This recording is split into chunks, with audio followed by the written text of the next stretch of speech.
iaitu anak lambat bercakap, iaitu dikenali sebagai speech delay. Apa itu speech delay? Apa itu speech delay? Speech delay adalah kelewatan anak dalam perkembangan mereka melibatkan pertuturan mereka dan ketidakupayaan mereka dalam menyebut sesuatu perkataan dengan jelas dan tidak menyebut perkataan itu sama sekali. Tips awal yang kita boleh kenali anak kita itu sebagai speech delay adalah mungkin dia tiada bubbling pada usianya 9 bulan. Selain itu, tiada gabungan perkataan sehingga usia dia 24 bulan. Di samping itu, perkembangan pertuturan yang sangat perlahan dan menjadikan dia terbantut pada usia itu, dia langsung tak ada pertuturan yang kita fahami. Punca yang lazim yang boleh dikaitkan dengan speech delay ini adalah hilang pendengaran. Apabila kita memanggil dia dengan nama tapi dia tidak memberi respon sama sekali, walaupun kita dah berulang bercakap tetapi dia tidak memberi respon terhadap panggilan yang kita sebutkan. Punca kedua adalah kurang rangsangan daripada ibu bapa untuk pertuturan anak mereka.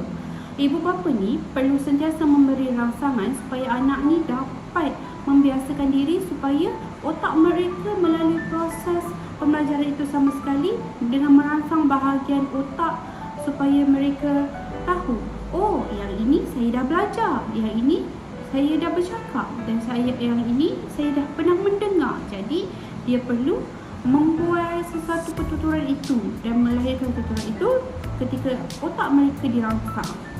Punca lain yang kita boleh ketengahkan adalah masalah oral motor, masalah mulutnya sendiri, iaitu sumbing, iaitu cleft lah kita cakap.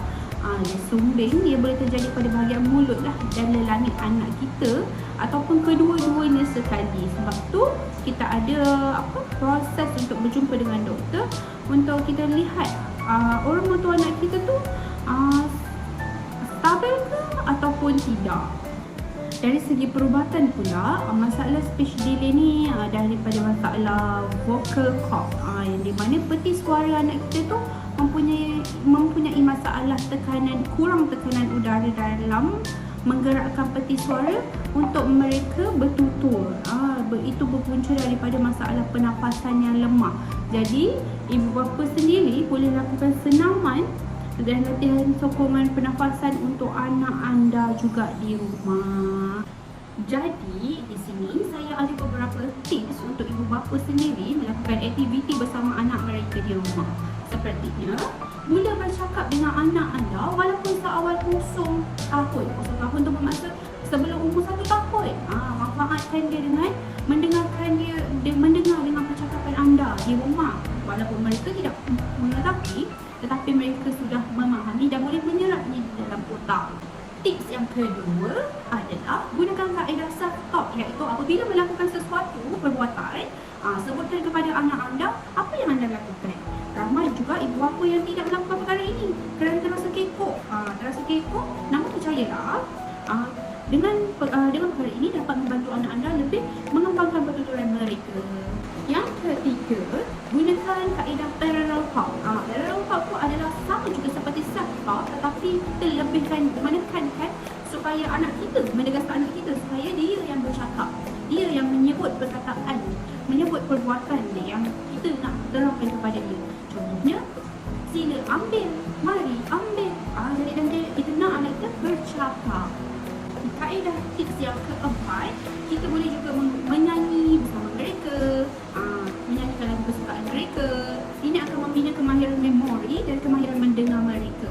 Selain itu, mengajar mereka untuk menyatakan idea dengan menggunakan perkataan.